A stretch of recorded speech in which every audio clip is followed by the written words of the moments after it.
Sorry पुत्र। आयशी, अरे लेटी रे नहीं नहीं, अरे माँ हूँ, माँ दे साथ कैसी फॉर्मेलिटी। लेकिन ताईजी वो तू सबसे पहले मैनू ये बता, अब तेरी तबीयत कैसी है? ताईजी अब आप टेंशन मत लीजिए, मैं पहले से बेहतर हूँ। तू बेहोश हो गई थी ना, मेरी तो जान ही निकल गई थी। जब डॉक्टर ने कहा कुछ सीरियस नहीं है तब मेरी जान में जान आई। एक माँ के होते हुए उसकी बेटी को कभी कुछ हो सकता है क्या? तो देख, तेरी माँ ने तेरे वास्ते क्या बनाया। बादाम और खस का हलवा, इसे खा के देख कैसे ताकत आ जाती है तुझमें। एक चुटकी में सब ठीक हो जाना है। ले। अब सॉरी ताईजी, पर मेरा ना बिल्कुल भी मन नहीं कर रहा है। पहले राजीव ने जबरदस्ती दूध पिला दिया था और अब तो कुछ भी खाने का दिल नहीं कर रहा है, सच्ची। अपनी माँ की गल नहीं मानेगी। ताईजी कैसी बातें कर रहे हो, मैं आपकी बात कैसे टाल सकती हूँ? लेकिन सच में मेरा मुंह का ना टेस्ट ही कुछ बदल गया है, कुछ भी खाने का दिल नहीं कर रहा है। एक बारी तू खा के तो देख, तेरे मुंह का स्वाद ही बदल जाना है। अच्छा ठीक है, दीजिए। रुक, मैं तेनों अपने हाथों तो खिलाऊंगी।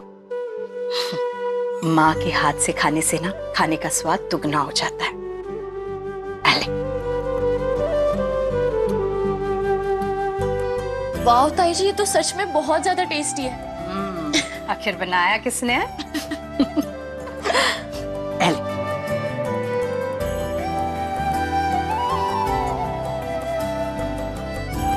पुत्र, तेरे ऊपर जानलेवा हमला हुआ, तेरा एक्सीडेंट हुआ, चोट लगी तुझे। एक माँ का दिल ऐसा देखकर खुश तो नहीं हो सकता, लेकिन फिर भी जब भी राजीव को तेरा ख्याल रखते हुए देखती हूँ ना, मैंने बड़ा चंगा लगता है पुत्र। अभी डॉक्टर ने बोला ना, नींद की गोलियों का असर कम करने के लिए जो गोलियां लेनी है उसको दूध के साथ लेना बहुत जरूरी है।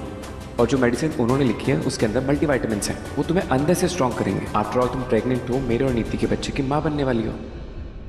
क्या होया पुत्र, कुछ गलत कह दिया मैंने? नहीं ताईजी, लेकिन सच ये है कि राजीव मेरी केयर नहीं करते। मेरा मतलब वो मेरी केयर एक हस्बैंड के नाते नहीं करते, बल्कि इस बच्चे के पिता होने के नाते करते हैं। और वो अपने बच्चे से ना बहुत प्यार करते हैं ताईजी। ये गल तो तूने सही कही पुत्र। ताईजी, मेरा और राजीव का रिश्ता भी कितना अजीब हो गया है ना, सब कुछ कितना उलझ गया है। जिस इंसान को कभी मुझसे प्यार ही नहीं था, जिनको कभी मेरे साथ रहना भी नहीं था, कोई लगाव नहीं था, कोई केयर नहीं थी, आज अगर वो केयर कर भी रहे तो मेरी नहीं, अपने होने वाले बच्चे की। ऐसा नहीं है कि उनको मुझसे कोई मतलब नहीं है, प्यार ना सही वो मेरी इज्जत तो करते हैं, लेकिन ताईजी वो मेरे साथ सिर्फ अपने और नीति के बच्चे के लिए है। हो सकता है ना कल को जब ये बच्चा इस दुनिया में आ जाए, राजीव फिर से पहले वाले राजीव बन जाए, जिनको परी से कोई मतलब ही नहीं था। शुभ शुभ बोल पुत्र, रब करे ऐसा कभी ना हो। तूने इस रिश्ते के वास्ते कितनी कुर्बानियां दी है, अभी भी दे रही है। कोई देखे ना देखे पुत्र, रब जरूर देख रहा है। और मैंने अपने रब पर पूरा भरोसा है, तेरी कुर्बानियों को वैसे बेकार नहीं जाने देंगे। देख लेना, राजीव का लगाव आगे भी ऐसे ही बना रहेगा। और मैं तो रब से यही दुआ करती हूँ कि वक्त चलते ना राजीव को अक्ल आ जाए और वो देख पाए कि तूने उसकी खुशी के वास्ते कितना बड़ा त्याग दिया है। अरे कौन सी बीवी अपने पति की दूसरी बीवी के वास्ते इतना सब कुछ करती है जो तूने किया है।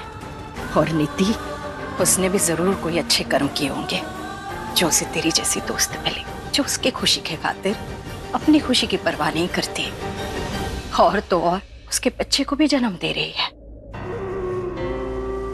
एक और गल कहूं पुत्र, ये आने वाला बच्चा जो है ना बहुत नसीब वाला है। उसे देवकी और यशोदा दोनों का प्यार मिलने वाला है ना?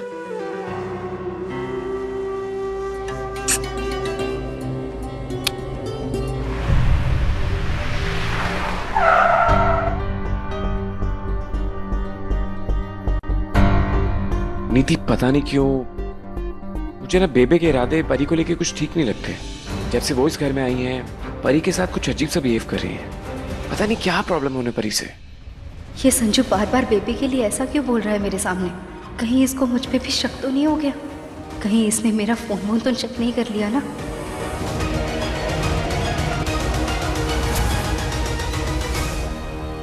संजू, मैं जानती हूँ देखो कि बेबे का बर्ताव ना परी को लेकर कुछ ठीक नहीं है, लेकिन ऐसी छोटी छोटी बातों के लिए कोई किसी की जान थोड़ी ना ले लेता है यार। पता नहीं ऐसा क्या हाथ लग गया संजू जो ये बेबे के लिए ये सब बोल गया। नीति, तुम बेबे को जानती नहीं हो, वो कुछ भी कर सकती हैं। पता है बचपन में ना उन्होंने माँ के साथ इतना कुछ किया है। ये तो वो उम्र में बड़ी है मुझसे, इसलिए मैं उनकी इज्जत करता हूँ, लेकिन उनका एटीट्यूड, उनका नेचर बहुत अच्छे जानता हूँ मैं। अगर वो एक बार किसी चीज के पीछे पड़ जाए ना तो लास्ट तक उसको नहीं छोड़ती है। माँ से ना पिंड में बहुत सालों पहले एक पंगा हुआ था उनका, इसलिए आज भी जब भी उनको मौका मिलता है ना माँ को नीचे दिखाती हैं। अब तुम सोचो, माँ के साथ तो इतना पुराना रिश्ता है उनका, तब वो माँ को नहीं बख्शती, तो परी तो क्या ही चीज है यार। एंड आई एम श्योर वो ना तुम्हें भी भड़काती होंगी परी के खिलाफ। मुझे तो कुछ ठीक नहीं लग रहा। अगर संजू को बेबे पे डाउट हो गया है तो मेरा फंसना भी श्योर है। और जब हम शादी के बाद घर आए, परी की तबीयत खराब थी, मैं उसे उठा के अंदर लेके जा रहा था, तब भी तुम्हें बेबे ने रोका था ना, मैंने नोटिस किया था। वो तुम्हें कुछ कह रही थी? नहीं तो संजू, ऐसी कोई भी बात नहीं है यार। और वो तो एक्चुअली मैं ही अगर तुम्हें किसी और के साथ देखती हूँ ना तो थोड़ा ऑकवर्ड फील करने लगती हूँ। आई नो परी मेरी बहुत अच्छी दोस्त है, मेरी बेस्ट फ्रेंड है और बहन से भी बढ़कर है, लेकिन अगर तुम एक पत्नी के पॉइंट ऑफ व्यू से देखोगे ना तो तुम्हें समझ में आएगा कि एक पत्नी अपने पति के लिए कितनी इनसिक्योर होती है। ओहो नीति, रिलैक्स। तुम्हें परी को लेकर ऐसा नहीं सोचना चाहिए। परी के पेट में हमारा बच्चा है ना, इसलिए मैं उसकी इतनी केयर करता हूँ, और वो तुम्हारी बेस्ट फ्रेंड भी तो है। तुम बिल्कुल भी ऐसा मत सोचो, मैं तुम्हें कभी धोखा नहीं दे सकता हूँ बेबी। धोखा तो तुम दे ही चुके हो संजू, बस अपनी गलती छुपाने के लिए झूठ बोल रहे हो, वो भी अच्छे से नहीं बोल पा रहे। कहाँ गायब हो जाती हो यार? कुछ नहीं, मैं तो बस परी और हमारे होने वाले बच्चे के बारे में सोच रही थी। चलो अंदर चलते हैं। संजू, अभी भी वक्त है, तुम एक बार फिर से सोच लो। नीति, मैंने सोच लिया तो सोच लिया, हम कंप्लेंट करेंगे तो करेंगे। चलो। मैं जितना एफर्ट कर सकती थी मैंने उतना एफर्ट कर लिया, बट संजू तो कुछ सुनने को तैयार ही नहीं है। अब क्या करूं? कंप्लेंट कराने पे ही पता चलेगा कौन है परी का दुश्मन। वैसे मुझे तो बेबे पे 100% डाउट है।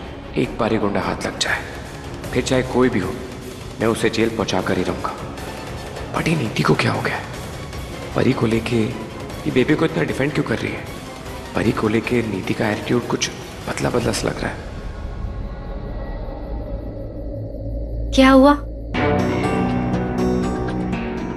नीति, मुझे तुम्हारी हेल्प चाहिए। कैसी हेल्प? परी के दुश्मन का पता लगाने में। कोई तो है जो परी को नुकसान पहुंचाना चाहता है, लेकिन कौन? और उसका पता लगाने में सिर्फ तुम मेरी हेल्प कर सकती हो और कोई नहीं। आफ्टर ऑल परी तुम्हारे लिए सब कुछ है। करोगी ना मेरी हेल्प? हाँ करूंगी। गुड। तो मेरी बात ध्यान से सुनो, मुझे ना पूरा शक बेबे के ऊपर है। मैं उनको अच्छे से जानता हूँ, कुछ भी कर सकते हैं, बट फिर भी हमें श्योरिटी के लिए पता लगाना होगा ये हरकत उन्होंने की है या नहीं। और इसमें सिर्फ और सिर्फ तुम मेरी हेल्प कर सकती हो। बाकी एक बार वो गुंडा पकड़ में आ जाए, फिर तो हमें पता चल जाएगा कि ये हरकत किसने की है।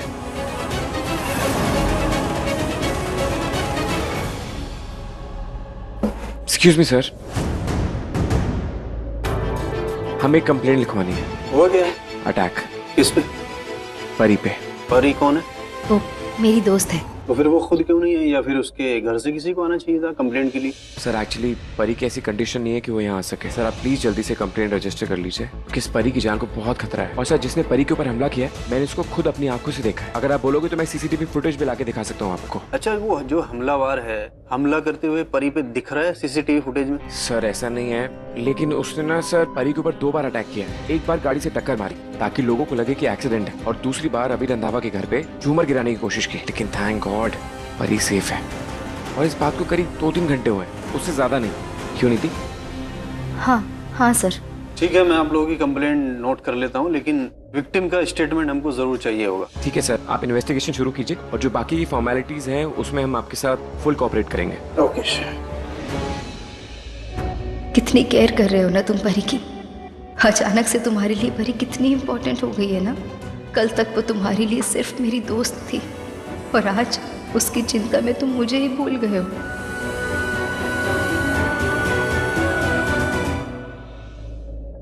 ये देखिए सर, ये रही वो फुटेज। इसमें जो ब्राउन कलर के कुर्ते में वो ये वो आदमी।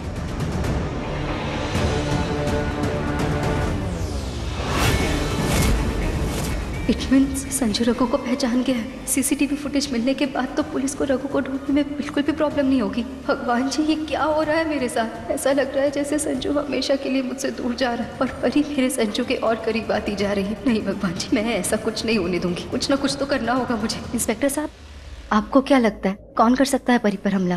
क्योंकि परी का तो कोई दुश्मन नहीं है। ये कौन कर रहा है, कौन कर सकता है, ये सब तो तभी पता चल पाएगा जब हमलावर हमारी कस्टडी में आएगा। लेकिन एक के बाद एक इन तमाम हादसों से ये तो क्लियर है कि कोई तो है जो परी की जान लेना चाहता है। सर लेकिन जिसने परी के ऊपर अटैक किया वो हमारे सामने तो है। लेकिन ये परी को क्यों मारना चाहेगा? आपको कुछ आइडिया है कि परी की इससे कोई पुरानी दुश्मनी या कोई लड़ाई? नहीं सर, परी तो बहुत ही सुलझी हुई लड़की है। इनफैक्ट वो तो दूसरों की हेल्प करने में बिलीव करती है। मेरे ख्याल से इस बंदे का इन हादसों से डायरेक्ट कोई कनेक्शन नहीं है। आई थिंक कोई फैमिली मेंबर या कोई ऐसा बंदा जो जिससे परी से प्रॉब्लम है। वरना ये गुंडे मवाली, इनको तो किसी के अच्छाई बुराई से कोई मतलब तो होता नहीं। इनको तो सिर्फ पैसा चाहिए बस। आपकी नज़र में है कोई ऐसा बंदा जिसे परी से प्रॉब्लम हो या परी से कुछ समस्या हो उसको? नहीं, ऐसा तो कोई नहीं है। इनफैक्ट हमारे घर में मुझसे ज्यादा लोग परी को पसंद करते हैं। हमारे घर में ऐसा कोई भी नहीं है जो उसकी जान लेने की कोशिश करेगा इंस्पेक्टर साहब। सिवाय एक के। Excuse me sir. उन्होंने इंस्पेक्टर को ऐसे क्यों कहा कि हमारे घर में कोई भी ऐसा नहीं जो परी पर अटैक कर सके? फिर तुम बताओ, ऐसा कौन है जो परी पर अटैक करेगा संजू? बेबे। नहीं, मुझे नहीं लगता कि वो ऐसा कुछ कर सकती है। वो बुजुर्ग है यार। हमारी और उनकी आइडियोलॉजी में फर्क है, इसलिए बस डांटती रहती हैं, लेकिन किसी से नफरत नहीं करती हैं वो। तुम खामखा उन पे गलत शक कर रहे हो संजू। नीति, I am 100% right and I know वो तुम्हें मैनिपुलेट कर रही है। और अगर ऐसे ही चलता रहा ना तो एक दिन वो तुम्हें परी से बहुत दूर कर देंगी।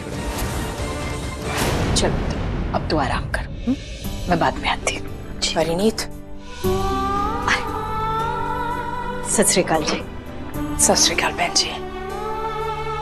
मम्मी जी, कैसी है पुत्र? हाँ? मैं ठीक हूँ। और ये सब कैसे हुआ? आपको किसने बताया? मैंने बताया। माँ है ये तेरी, इन्हें तेरे बारे में सब कुछ पता होना चाहिए। और वैसे भी खाने पीने में तो किसी की सुनती का है। ये यहाँ रहेंगी ना तो तेरी अच्छे से देखभाल करेंगी। अब बता कैसे हुआ ये सब? मम्मी जी, वो मैं नीति के लिए परांदा लेकर घर आ रही थी ना, तब एक गाड़ी मेरी तरफ तेजी से आने लगी। फिर दूसरी तरफ से एक और गाड़ी आ गई और मेरा भी ध्यान नहीं था और छोटा सा एक्सीडेंट हो गया। लेकिन आप बिल्कुल भी टेंशन मत लीजिए मम्मी जी, ये मामूली सी चोट है, ठीक हो जाएगी। हमेशा की तरह मेरी परिणीत की हर दर्द की वजह है नीति। ये दूर क्यों नहीं चली जाती मेरी बच्ची की जिंदगी से? मैं तेरे ताऊ जी को दवाई देकर आती हूँ, तब तक आप लोग बातें कीजिए।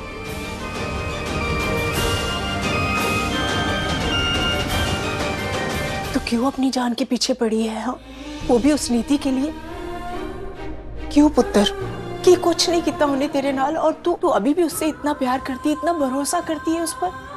देख पुत्र, जहाँ प्यार और भरोसा अंधा होता है ना, इंसान को सबसे ज्यादा चोट वही लगती है। इसलिए कह रही हूँ कि कभी भी किसी रिश्ते पर ना ऐसा अंधा विश्वास नहीं करना चाहिए पुत्र। मम्मी जी, लेकिन आप जानती है ना, इसमें मेरी नीति की कोई गलती नहीं है। गलती उसकी नहीं है पुत्र, गलती तेरी है लाडो रानी, तेरी है, जो तू इतना प्यार करती है उससे। ये तुम क्या बोल रहे हो? मुझे कुछ समझ में नहीं आ रहा। निधि, जब भी मैंने तुम्हें बेबे के साथ देखा है ना कुछ बड़ा बवाल हुआ है। इसलिए तुम मेरी बात मानो और बेबे से दूर रहो। अच्छा ठीक है, वो जैसे भी हैं, लेकिन हम यहाँ पर उनका नाम नहीं ले सकते संजू। आफ्टर ऑल हमारे घर की बदनामी होगी ना, और बेबे हमारी अपनी है, कोई गैर तो नहीं है। हमारे घर की फैमिली मेंबर है, बुजुर्ग है हमारी। नीति, जो मैं देख पा रहा हूँ ना वो तुम नहीं देख पा रही हो। घर में अगर किसी को परी से प्रॉब्लम है तो वो बेबे है। वो कुछ भी कर सकती है एंड आई एम श्योर उन्होंने परी की जान लेने की कोशिश की है। इसलिए मुझे नहीं लगता कि पुलिस को उनका नाम देना गलत है। नहीं, ये हम ठीक नहीं कर रहे हैं संजू, गलत है ये। दीदी तुम्हारा दिमाग खराब हो गया क्या? अभी घर की इज्जत से ज्यादा परी और हमारे बच्चे की जान ज्यादा इंपॉर्टेंट है। मैंने डिसाइड कर लिया है कि मैं पुलिस को बेबे का नाम दूंगा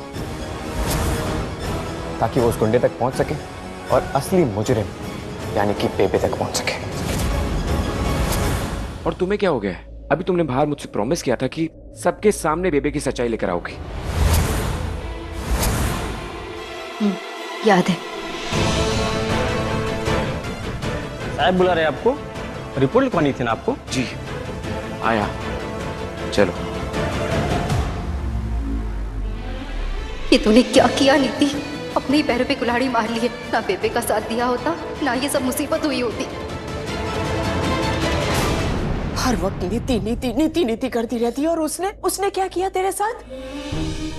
कभी तुझे दिल पे चोट पहुंचाई और कभी तेरे शरीर पर।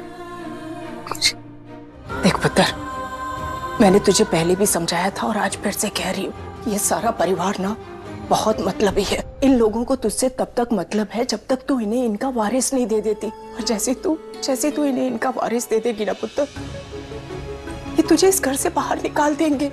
सच कह रही हूँ मैं। और राजीव, तुझे लग रहा है ना कि राजीव अपने पति होने का फर्ज निभा रहा है। नहीं पुत्र, वो सिर्फ अपने बाप होने का फर्ज निभा रहा है और कुछ नहीं। जानती हूँ मम्मी जी, और मुझे इससे कोई शिकायत भी नहीं है। पर मुझे है ना पुत्र, माँ हूं मैं तेरी और अपनी बच्ची को ऐसे तड़पते हुए नहीं देख सकती। पता है तुझे, जब मैं इस हाल में देखती हूँ ना तो मेरा जी बैठ उठता है पुत्र, मेरा खून खौलता है। देख पुत्र, मैं ना तेरे आगे विनती करती हूँ, चल हम वापस बरनाला चलते हैं। हमारे पास सब कुछ है, बहुत खुशी खुशी जीवन जिएंगे पुत्र। चलते हैं वापस। मैं समझती हूँ मम्मी जी, मैं सब समझती हूँ, लेकिन जब तक ये बच्चा पैदा नहीं हो जाता ना, मैं यहाँ से कहीं नहीं जा सकती। मम्मी जी, मैंने राजीव और नीति को वादा किया और आप ही ने तो मुझे सिखाया था ना, अगर किसी से एक बार वादा कर लो तो उसे पूरा करने के लिए अपनी जी जान लगा देनी चाहिए। हाँ तो मम्मी जी, जैसे ये वादा पूरा हो जाएगा ना, जैसे ये बच्चा इस दुनिया में आ जाएगा, मैं इसे उसके असली माँ बाप को सौंप के आपके पास तुरंत आ जाऊंगी। फिर जैसा आप कहोगे ना, मैं बिल्कुल वैसा करूंगी। पता है, शहर में आके ना तू बहुत बातें बनाना सीख गई है पुत्र। हर बात का जवाब है तेरे पास, लेकिन ये मत भूल लाडो रानी कि मैं तेरी माँ हूँ और तेरी माँ ही रहूंगी। मम्मी जी, मेरी फूल सी बच्ची को दुख के थपेड़ों ने इतना मजबूत बना दिया है कि कांटों पर चल रही है लेकिन दर्द की एक सिसकी तक नहीं आने देती। वाहिगुरु जी, मेरी बच्ची को शक्ति दो, उस पे आने वाले हर दुख को टाल दो, इसकी हर मुश्किल को आसान कर दो बाबा जी।